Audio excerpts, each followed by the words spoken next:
السلام علیکم ګرانو کتونکو لب خان شیر پوسټ تاسو په خدمت کې حاضر دی. ګرانو کتونکو نن زه خبرې اترې کوم په نیډز ارګنایزیشن باندې، په یو ان جی او باندې چې په تحصیل تنګي کې یو شمېر سیمینار یې وکړی، ورکشاپ یې وکړی. هغې کې یوت ته خوا زنانه دي خو نارینه دي، نو هغوی ته یې پوهه، بیداري او شعور ورکولو دپاره مختلف ټرینران د پښتونخوا د لرې برې نه رابلي، تر دې پورې چې هغوی د اسلام آباد نه ډېر لوی لوی جرنلسټان هم دغه سیمینارو له رابللي دي. نیډز ارګنایزیشن چې همایون صاحب، انجینیر همایون صاحب او فهد خان یو کوشش دی، یو هڅه ده. دې سره چې کوم دی نو نور یو شمېر دغه شانتي ارګنایزیشن دي چې هغه په دې مد کې کار کوي. ګرانو کتونکو نن هغوی یو سیمینار کو په آر ټي آی باندې او په آر ټي ایس باندې، او دې ته نور عالم صاحب او فرحان صاحب ډېر ښکلي لیکچر ورکړه چې هغې کې زنانه او نارینه مشران، سیاسي، سوشل اکټیویسټ او دغه شانتي جرنلسټانو ته بلنه ورکړې وه او ډېر وضاحت سره په هغې باندې خبرې اترې شوې، چونکې څو وارې داسې سیمینارې وشولې او د هغوی کوشش دی چې رایټ ټو انفارمیشن ایکټ چې کوم دی 2013 یعنې معلوماتو ته رسایي کم قانون دی، هغې باندې موږ او تاسو خپل ځان پوه کړو چې دا قانون په وجود کې راغلی دی او د دې قانون لاندې به موږ څنګه د یو ادارې نه تپوس کوو چې تا په دې مد کې څه کار کړی دی، څه دې لګولی دي، کوم کرپشن شوی دی، د دې هر څه پوښتنې کېږي. ګرانو کتونکو د اټیا یو په دویم تصویر باندې هم خبرې اترې کومه چې کومې نقصانات یې دي، خو د پیدو چې کوم دی نو موږ ته دغه سیمینار منعقد کېږي وختن په وختن، او په یو شمېر سیمینارو کې ما هم ګډون وکړو. یقینا چې دا قانون په 2013 کې په وجود کې راغلی دی، په 2022 کې پې خلکه پیي پکار وه چې مخکې پې خلکه پی کړو، خو دی رایې درست رایې پکار ده چې اوس پې موږ هم ځان پی کړو. آر ټي آی کار دا د ګرانو کتونکو، خو تاسو یو ادارې ته ځئ او هغې ته درخواست ورکوئ او د هغې په هر اداره کې چې کوم دی نو د دې یو فوکل پرسن ناست وي، هغه ته به درخواست ورکړي او د هغې ادارې په نوم باندې به درخواست ولیکې چې یاره په دې پلانکي سړک باندې کوم دا کنسټرکشن شروع دی یا شوی دی، په دې لګښت څومره دی، یا دا سړک جوړ شو په دې باندې څومره پیسې ولګېدلې، هغه تا ته د هغې معلومات درکړي. دغه شانتې اکسایز ته تللی شي، لکه دې وخت کې د اکسایز غټه مسله ده.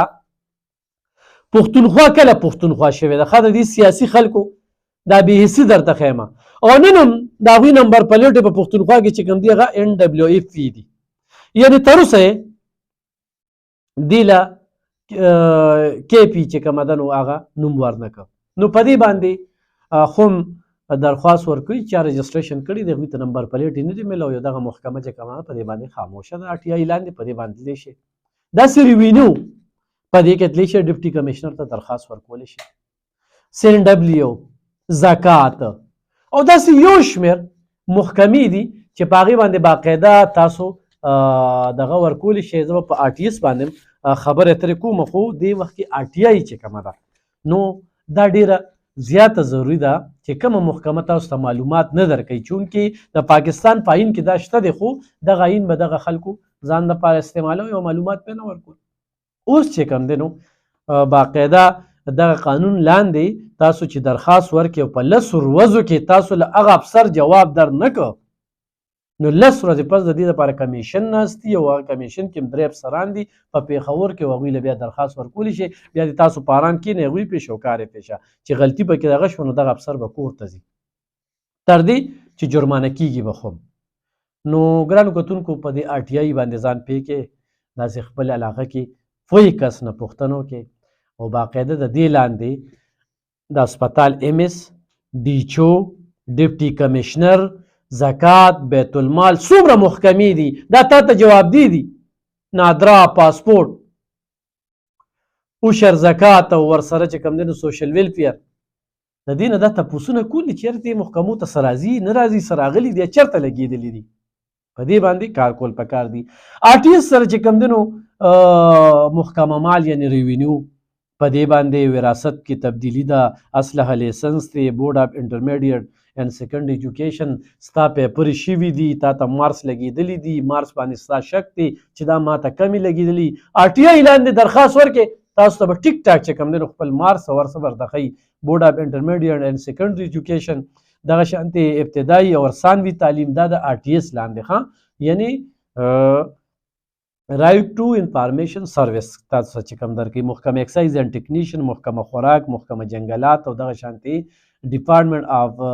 فارنزیک میډیسن خیبر میډیکل کالج پېښور، محکمه صنعت و حرفت او دغه شانتې محکمه لیبر او محکمه بلدیات ودی ترقی، پبلک هیلث انجینیرینګ او دغه شانتې محکمه ترانسپورټ، محکمه پولیس، محکمه زکات. محکمه پولیس نه تاسو تپوس کوئ نو په دې باندې خو هم تاسو چې FIR ولې نه کېږي، FIR څنګه ونه شو، په دې باندې خو هم تاسو درخواست چې کوم دی RTS ته ورکولی شو. RTS د هغه ځای نه احکامات جاري کوي. RTS او RTI دا ورور او خور دي، دا په یو ټیم کې لکه په 2013 کې RTI راغلی، په 2014 کې پکې RTS راغلی ده. RTI چې کومه ده نو تاله انفارمیشن درکوي، RTS تاله سروس درکوي. په دې باندې ځان پیول دي او د دې لاندې دا افسران په ارام نه دي پرېښودل پکار.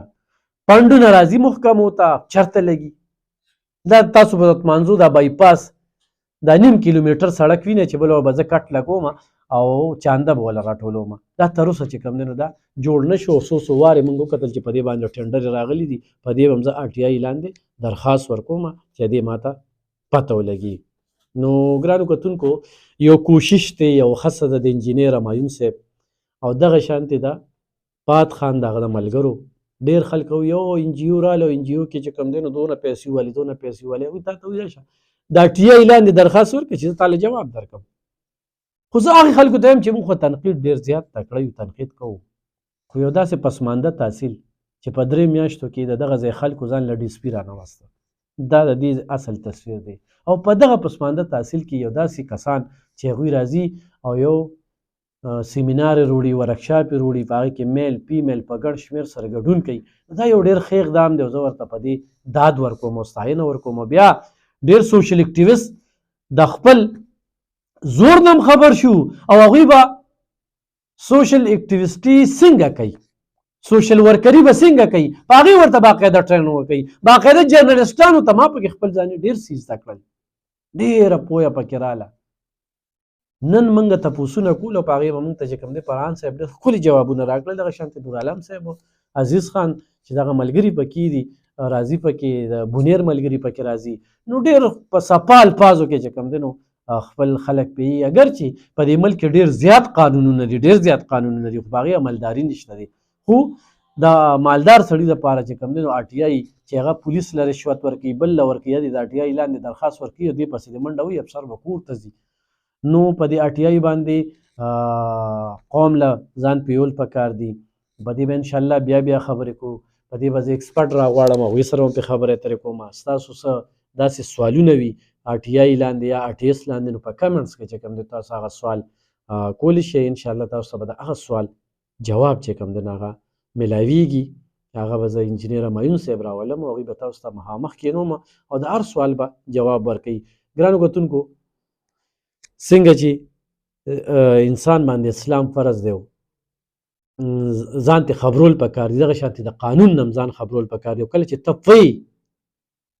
ته چې RTI لاندې درخواست ورکوې د هغې نه خبرې، نو تا سره بیا د افسران دا بیروکریټ چې کوم دی نو دا کله هم خبرې نشو کولی. خو موږ ناپوهه یو او دغه افسران په موږ سترګې روباسي او د دفتر نه وي کار داسې نه دی او داسې دی او داسې نه دی داسې دی، او بس موږ په سترګو کې راله خاورې واچي او بس واپس وځو، دا کار پاتې شي. نو په دې باندې ځان پیول دي. RTI او RTS چې کوم دی دا کم قانون دی، د دې قانون لاندې څه کېږي نو ما ته چې څه یاد و ما درته وویې. نور مزید هم پرې ډېرې خبرې کېږي، پروګرام اوږدېږي، خو بیا خو هم ستاسو په خوا کې داسې څوک پوه کس وي او RTI او RTS نه نه خبر، نه هغه په کمنټس کې دا وکړئ چې په هغې باندې پوه کړو. دا قانون دې بیروکراټو د ځان لپاره جوړ کړي وي، دې سیاسیانو د ځان لپاره جوړ کړي وي، دوی پټ ساتلي وي. لکه څنګه چې 2016 پیکا قانون دی یا سایبر کرایم، دا بالکل دې بیروکراټو د ځان لپاره جوړ کړي دي. هغوی پسې به څه نه وی سایبر کرایم لاندې به دې راکاږي، خو عام کس پسې څه ویلې کېږي